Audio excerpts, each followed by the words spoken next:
El día de hoy te presento 3 casos de mujer, casos de la vida real que demuestran que la realidad puede ser mucho más perturbadora que cualquier ficción. Comenzamos. Este caso es uno de los más perturbadores porque demuestra cómo algunos jóvenes pueden perder completamente la empatía y convertir la violencia en una forma de diversión. La historia comienza dentro de la casa de uno de los jóvenes. Isaac, Armando y Juan José están reunidos hablando de Sandra. Desde el principio queda claro el odio y resentimiento que sienten hacia ella. Hablan de Sandra como si fuera un reto, una chica que se cree mucho y que, según ellos, es demasiado apretada. Isaac, quien había sido novio de Sandra, parece especialmente obsesionado con demostrar poder sobre ella. Entre burlas y comentarios enfermizos, planean llevarla a las minas, un terreno baldío lleno de basura y escombros donde casi nadie pasa. Ahí comienzan a revelar sus verdaderas intenciones. Dicen que van a asustarla, aprovecharse de ella y darle una lección. Uno de ellos incluso comenta que después de hacerlo, a Sandra le va a gustar y va a pedir más, dejando ver la forma tan distorsionada en la que ven la violencia. No hablan como jóvenes conscientes del daño que pueden causar. Hablan como personas incapaces de sentir culpa. Mientras ellos preparan la trampa, Sandra está en su casa arreglándose para ir a una fiesta con sus amigas. Le pide permiso a su mamá para salir, pero su madre siente algo extraño. Hay una incomodidad que no sabe explicar. Aún así, después de insistir un poco, termina dejándola ir. Cuando Sandra sale de su casa, los 3 jóvenes ya la están esperando afuera. Isaac se acerca primero y comienza a hablarle de manera aparentemente amable. Le dice que se ve muy bonita y que quiere invitarla a otra fiesta. Sandra le responde que ya quedó de ir con sus amigas, pero él insiste. Entonces, le menciona el supuesto regalo escondido en las minas. Desde ese momento, Sandra desconfía. Le pregunta por qué tendría que ir hasta allá solo para recibir un regalo. Isaac intenta abrazarla, pero ella lo rechaza inmediatamente. Molesto, él le dice que no sea apretada. Sandra le responde que si va a comportarse así, mejor se irá sola. Ahí, Isaac cambia totalmente de actitud, le pide disculpas y comienza a manipularla otra vez. Le asegura que no le hará nada, que incluso irán Armando y Juan José para que ella se sienta segura y vea que todo es solo una sorpresa. Sandra, aunque sigue dudando, acepta ir con ellos. Y así, sin darse cuenta, termina caminando hacia una trampa que ya estaba planeada desde antes de verla. Cuando llegan a las minas, el ambiente cambia completamente. El lugar está lleno de basura, tierra y silencio. Sandra comienza a preguntar dónde está el supuesto regalo. Isaac le dice que está escondido un poco más adelante y le pide que cierre los ojos para sorprenderla. Entonces, ocurre el momento más aterrador. Juan José saca 2 cuchillos. Sandra entiende inmediatamente que algo anda mal y corre desesperada para escapar, pero los 3 la alcanzan. La rodean entre todos mientras ella grita y se defiende. Intentan someterla, pero Sandra lucha con todas sus fuerzas. Y es precisamente esa resistencia la que hace que la violencia aumente todavía más. La golpean entre los 3, la atacan una y otra vez, hasta dejarla gravemente herida. Pero ni siquiera en ese momento se detienen. Isaac todavía insiste en aprovecharse de ella, mientras sus amigos le dicen que ya no se mueve, que probablemente ya está desvivida. Lo más perturbador es que comienzan a burlarse mientras observan a Sandra tirada entre la basura. Hablan de ella como si fuera un objeto, como si fuera algo desechable. Entre risas, deciden enterrarla en el basurero de las minas para que nadie la encuentre. Incluso dicen que si los perros la sacan, que se la coman. Esa frase resume perfectamente el nivel de deshumanización que existía en ellos. Después del ataque, regresan tranquilamente a sus casas. Se cambian de ropa, esconden las evidencias y comienzan a planear qué harán si la policía sospecha de ellos. Uno propone culpar al maestro de matemáticas por haberlo reprobado. Pero lo más enfermo es que, aún después de lo ocurrido, siguen hablando de ir a otra fiesta y conocer más chicas para llevarlas también a las minas. Se ríen entre ellos como si todo hubiera sido un simple juego. Mientras tanto, los padres de Sandra viven horas de desesperación. Dan las 9 de la noche, luego las 10, y Sandra no aparece. Sus padres comienzan a buscarla por todos lados. La angustia se transforma en terror cuando deciden ir al CEMEFO únicamente para descartar lo peor. El padre de Sandra sale completamente en shock después de entrar. No porque haya encontrado a su hija ahí, sino por lo que vio y entendió que su hija podría estar pasando por algo horrible. Al tercer día, la madre de Sandra continúa buscándola por la colonia. Desesperada, se acerca incluso a Isaac, Armando y Juan José para preguntarles si han visto a su hija. Los tres la miran directamente a los ojos y le dicen con total frialdad que no saben nada. Apenas la mujer se aleja, comienzan a burlarse de ella y de su sufrimiento. Ese mismo día ocurre algo inesperado. Un hombre que revisaba el basurero escucha una voz muy débil pidiendo ayuda. Asustado, corre a pedir apoyo. Esa misma noche, la policía llega a las minas y encuentra a Sandra enterrada entre basura, todavía viva. Había sobrevivido durante días, herida, sola y prácticamente sepultada. Cuando logran rescatarla, Sandra apenas puede hablar, está agonizando, pero aún así reúne fuerzas suficientes para decir los nombres de quienes le hicieron eso: Isaac, Armando y Juan José. En el hospital, Sandra también les pide perdón a sus padres por no haberlos escuchado y les dice algo devastador: que luchó, que intentó defenderse de ellos hasta el final. Finalmente, los 3 adolescentes son detenidos, pero ni siquiera frente a la policía muestran arrepentimiento. Su actitud sigue siendo burlona. Se ríen, hacen comentarios entre ellos y actúan como si nada grave hubiera ocurrido. Cuando un oficial les pregunta por qué hicieron algo tan monstruoso, responden que solo estaban jugando y que querían divertirse. Y ahí es donde este caso deja la reflexión más aterradora, porque el verdadero horror no fue únicamente el ataque, sino descubrir que hay jóvenes capaces de destruir una vida sin sentir culpa alguna. Esta historia es profundamente perturbadora porque demuestra cómo el poder, las influencias y el miedo pueden aplastar la verdad, incluso cuando la víctima es un pequeño. La historia gira en torno a Verónica y a su pequeño hijo Heriberto. Ambos viven una vida humilde y tranquila hasta que una tragedia cambia todo. Una tarde, la comadre de Verónica llega con la noticia de que su esposo sufrió un accidente y perdió la vida. La escena es devastadora. Verónica no solo queda destruida emocionalmente, también queda completamente sola, sin estudios, sin experiencia laboral y con un hijo pequeño que depende únicamente de ella. Su comadre, intentando ayudarla, le propone trabajar como empleada doméstica en casa de una familia adinerada para la que ella había trabajado antes. Según le cuenta, son personas muy buenas y seguramente le darán una oportunidad. Pero Verónica tiene miedo. No sabe si aceptarán que lleve consigo a Heriberto. Aún así, la necesidad pesa más que cualquier duda. Cuando llegan a la enorme casa, la señora las recibe con amabilidad. Habla suave, parece comprensiva e incluso se muestra sensible ante la situación de Verónica. Le dice que sí necesita ayuda con los labores del hogar, aunque le preocupa el pequeño, porque su esposo nunca ha soportado a los niños debido a que ellos jamás pudieron tener hijos. Aún así, Verónica le promete que Heriberto es tranquilo, obediente y que no causará problemas. En ese momento aparece el dueño de la casa, y desde su primera aparición transmite algo incómodo. No necesita levantar la voz para generar miedo.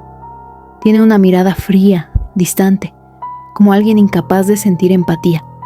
Observa a Verónica y al pequeño con evidente molestia, aunque termina aceptando que trabajen ahí porque su esposa insiste. Desde ese instante la casa comienza a sentirse pesada. Verónica y Heriberto se instalan en el cuarto de servicio. Antes de dormir, ella le pide a su hijo que no salga de la habitación mientras ella trabaja, porque teme hacer enojar al patrón. Pero el pequeño le responde algo inquietante, que ese señor le da miedo, y tenía razón. Días después, mientras Verónica limpia la casa, la señora le pide que vaya al mercado a comprar unas cosas para la comida, porque su esposo irá a comer. Antes de salir, Verónica deja a Heriberto desayunando y le repite que no salga del cuarto por ningún motivo. Lo que ocurre después destruye por completo la inocencia del pequeño. Cuando Verónica regresa, encuentra a Heriberto inconsciente y herido. El pánico la invade. Lo lleva desesperada al hospital sin entender qué pasó. Minutos después, una doctora sale del quirófano y le da una noticia devastadora. Las heridas del pequeño eran profundas, y todo indicaba que alguien le había hecho daño de una manera brutal. La doctora le pregunta si el pequeño alcanzó a decir algo, pero Verónica le dice que Heriberto apenas lloraba. Cuando finalmente Verónica entra a verlo, el pequeño despierta lentamente y le dice una frase que termina rompiendo el alma. «Eres una mentirosa. Me dijiste que mi papá siempre me iba a cuidar y dejó que el señor enojón me hiciera daño». Es ahí donde la historia revela lo ocurrido. Mientras Verónica salió al mercado, el hombre entró al cuarto de Heriberto. El pequeño, asustado, intentó obedecer porque su madre le había pedido no causar problemas. El hombre comenzó a intimidarlo, a manipularlo psicológicamente, diciéndole que tenía que obedecer en todo si quería quedarse en la casa. Y cuando el pequeño no reaccionó como él quería, descargó toda su ira sobre él. La doctora, horrorizada por el estado del pequeño, le aconseja a Verónica denunciar inmediatamente. Pero en paralelo, ocurre algo todavía más perturbador. La esposa del agresor regresa a casa y se sorprende al ver a su marido ahí tan temprano. Él le dice que salió antes del trabajo porque se sentía mal y asegura, con total tranquilidad, que no había nadie en la casa cuando llegó. La naturalidad con la que miente da miedo, porque demuestra que para él destruir una vida es algo cotidiano. Más tarde, en el hospital, la doctora recibe una visita inesperada. Es el agresor. Sin mostrar nerviosismo ni culpa, entra a su oficina y comienza a minimizar todo. Dice que los pequeños inventan cosas, que son fantasiosos y que seguramente el pequeño exageró. Pero la doctora le responde que las lesiones son demasiado graves. Entonces, él cambia el tono. Ya no habla como un hombre preocupado, habla como alguien acostumbrado a controlar personas. Le recuerda que tiene influencias, dinero y contactos importantes. Incluso menciona que es socio de medios de comunicación capaces de destruir reputaciones enteras. La amenaza es clara. Si habla, acabará con su carrera, y la doctora cede. Cuando el hombre sale de la oficina, se cruza con Verónica. Ella lo enfrenta frente a todos, gritando que él dañó a su hijo. Le exige a la doctora que diga la verdad, que ella misma revisó al pequeño y sabe perfectamente lo que ocurrió. Pero el miedo ya había ganado. La doctora baja la mirada y niega todo. En ese momento el agresor amenaza a Verónica con demandarla por difamación, mientras ella, completamente rota, grita desesperada preguntándole a la doctora cuánto dinero le ofreció para callar. Y así termina este caso, sin justicia, sin castigo, sin verdad. Este caso es uno de los más perturbadores de mujer casos de la vida real, porque demuestra cómo una falsa acusación, la ignorancia y el rechazo pueden destruir por completo la inocencia de una persona. La historia inicia con José Antonio y su mejor amigo hablando de sus sueños. Son apenas dos pequeños imaginando el futuro, riéndose, prometiéndose que algún día viajarán por el mundo. José Antonio le dice que quiere conocer muchos lugares, pero que no quiere hacerlo solo. Quiere que su amigo vaya con él, porque es la única persona que realmente lo entiende. Ambos se abrazan como lo harían dos pequeños que crecieron juntos, sin maldad, sin dobles intenciones. Pero una vecina los observa con una expresión incómoda, casi de desprecio. No ve a dos pequeños jugando, ve algo incorrecto, porque muchas veces la mente de ciertos adultos termina ensuciando hasta la inocencia más pura. La mujer corre inmediatamente a contarle todo a Antero, el padre de José Antonio. Le dice que vio a su hijo haciendo cosas raras con otro pequeño y que se lo cuenta por su bien, porque no quiere que el muchacho ande en boca de todos los vecinos. En realidad, no parece preocupación, parece morbo disfrazado de moralidad. Antero entra en furia. Ni siquiera intenta hablar con su hijo o preguntarle qué pasó. Sale decidido a castigarlo, como si estuviera limpiando una vergüenza. Cuando encuentra a José Antonio, comienza a insultarlo delante de todos. Le dice que dejará de comportarse como rarito, que él lo hará hombrecito, mientras lo golpea, aunque el pequeño no deja de repetir que no hizo nada malo. Pero Antero ya no escucha razones. La violencia ya le ganó a la humanidad. Lo arrastra hasta la casa y lo amarra a un árbol, asegurando que pasará toda la noche ahí para que aprenda a comportarse. La escena es devastadora. José Antonio permanece atado, llorando, con frío y humillación, mientras su propio padre lo observa con desprecio. Horas después, llega su madre junto con la tía del pequeño. La madre, lejos de defenderlo, primero asume que algo debió haber hecho para merecer ese castigo. Y ahí es donde el caso comienza a sentirse todavía más perturbador. Nadie parece preguntarse qué siente José Antonio. Todos están más preocupados por el qué dirán. Esa noche, cuando todos duermen, la única que muestra un poco de humanidad es la tía. En silencio se acerca, lo desata y se lo lleva a su casa. José Antonio le confiesa llorando que ya no quiere regresar con sus padres. Tiene miedo. Dice que su papá lo odia y que siente que hizo algo terrible, aunque ni siquiera entiende qué. Pero al amanecer, Antero descubre que escapó y va directamente a buscarlo. Cuando llega a casa de la tía, golpea la puerta y amenaza con quemar la vivienda si no le entregan al pequeño. José Antonio se esconde aterrorizado mientras escucha a su padre gritar como si estuviera cazando a un criminal. La tía intenta protegerlo, pero también termina cediendo ante el miedo. Finalmente, le dice a José Antonio que no puede esconderlo para siempre. El pequeño entiende entonces que está completamente solo. Esa misma noche decide irse. José Antonio comienza a vagar por las calles sin rumbo. Termina durmiendo en una banca de un parque, abrazándose a sí mismo para soportar el frío. Ahí aparece un hombre que aparenta querer ayudarlo. Le ofrece comida, un techo, un lugar donde podrá estar seguro. Y José Antonio, siendo apenas un niño rechazado por su propia familia, acepta porque ya no tiene a nadie más. Pero el supuesto salvador termina llevándolo a una cantina. Ahí lo vende como si fuera un objeto. El dueño del lugar comienza a aprovecharse de él. Lo más perturbador es que José Antonio ya ni siquiera tiene fuerzas para defenderse. Con el paso de los días, el dueño también comienza a ofrecerlo a otras personas. José Antonio deja de ser visto como un pequeño. Se convierte en mercancía. Y aunque logra escapar, el horror no termina ahí. En la carretera pide ayuda, pero nuevamente aparece otro hombre dispuesto a aprovecharse de su vulnerabilidad. José Antonio aprende demasiado pronto que en su mundo casi todos los adultos ven la necesidad ajena como una oportunidad para aprovecharse. Pasan los años y esa vida termina consumiéndolo. Sobrevive en las calles, acostumbrándose a venderse porque cree que es la única manera de seguir adelante. José Antonio fue empujado lentamente hacia ese abismo desde el momento en que las personas que debían protegerlo comenzaron a verlo como una vergüenza. Sin embargo, en medio de tanta oscuridad, hay algo que nunca olvida: la promesa que le hizo a su mejor amigo cuando eran chicos. Esa idea se convierte en lo único limpio que queda dentro de él.